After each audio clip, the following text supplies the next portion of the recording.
फाल्गुन अमावस्या की कथा। फाल्गुन अमावस्या की पौराणिक कथा के अनुसार एक गरीब ब्राह्मण परिवार था जिसमें पति पत्नी और उनकी एक पुत्री थी। उनका जीवन सामान्य ही चल रहा था। जैसे जैसे वर्ष बीतते गए उनकी पुत्री भी धीरे धीरे बड़ी होने लगी। बढ़ती उम्र के साथ उसमें स्त्रियों के गुणों का भी विकास होने लगा था। वह देखने में अत्यंत ही सुंदर, सुशील और सर्वगुण संपन्न थी, लेकिन गरीब होने के कारण उनका विवाह नहीं हो पा रहा था। एक दिन उस ब्राह्मण के घर एक साधु महाराज पधारे। ब्राह्मण पुत्री की सेवा से साधु महाराज का मन बहुत प्रसन्न हुआ और उन्होंने कन्या को लंबी उम्र का आशीर्वाद तो दिया, साथ ही यह भी बताया कि उसके हथेली में विधवा योग है। इस बात से चिंतित होकर दीन ब्राह्मण ने पंडित से पूछा, पुत्री के इस वैधव्य दोष का निवारण कैसे होगा।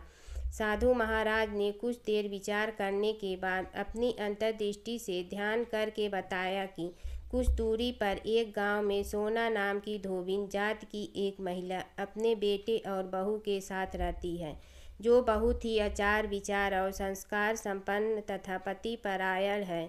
यदि यह कन्या उसकी सेवा करे और वह महिला इसकी शादी में अपने मांग का सिंदूर लगा दे, उसके बाद इस कन्या का विवाह हो तो इस कन्या का वैधव्य योग मिट सकता है।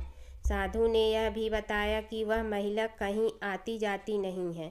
यह बात सुनकर ब्राह्मणी ने अपनी बेटी से धोबिन की सेवा करने की बात कही।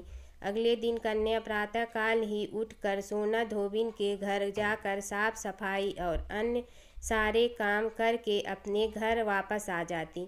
एक दिन सोना धोबिन अपनी बहू से पूछती है कि तुम तो सुबह ही उठकर सारे काम कर लेती हो और पता भी नहीं चलता। बहू ने कहा, माँ जी, मैंने तो सोचा कि आप ही सुबह उठकर सारे काम खुद ही खत्म कर लेती हो, मैं तो देर से उठती हूँ। इस पर दोनों सास बहू निगरानी करने लगी कि कौन है जो सुबह ही घर का सारा काम करके चला जाता है। कई दिनों के बाद धोबिन ने देखा कि एक कन्या मुंह अंधेरे घर में आती है और सारे काम करने के बाद चली जाती है। जब वह जाने लगी तो सोना धोबिन उसके पैरों पर गिर पड़ी। पूछने लगी कि आप कौन हैं और इस तरह छुपकर मेरे घर की चाकरी क्यों करती है। तब कन्या ने साधु द्वारा कही गई सारी बात बताई। सोना धोबिन पति परायण थी, उसमें तेज था। वह तैयार हो गई। सोना धोबिन के पति थोड़ा अस्वस्थ थे। उसने अपनी बहू से अपने लौट आने तक घर पर ही रहने को कहा।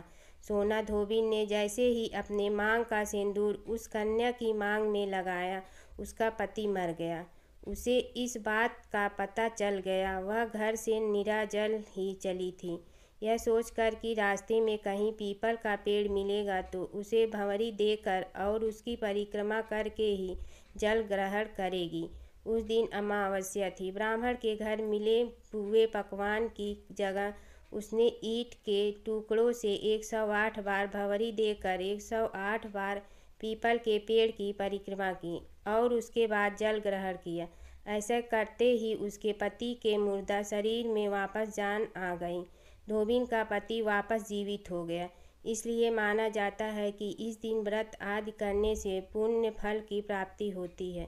अतः जो व्यक्ति अमावस्या के दिन 108 वस्तुओं की भंवरी देकर सोना धोबिन और गौरी गणेश का पूजन करता है, उसे अखंड सौभाग्यवती की फल प्राप्त होती है।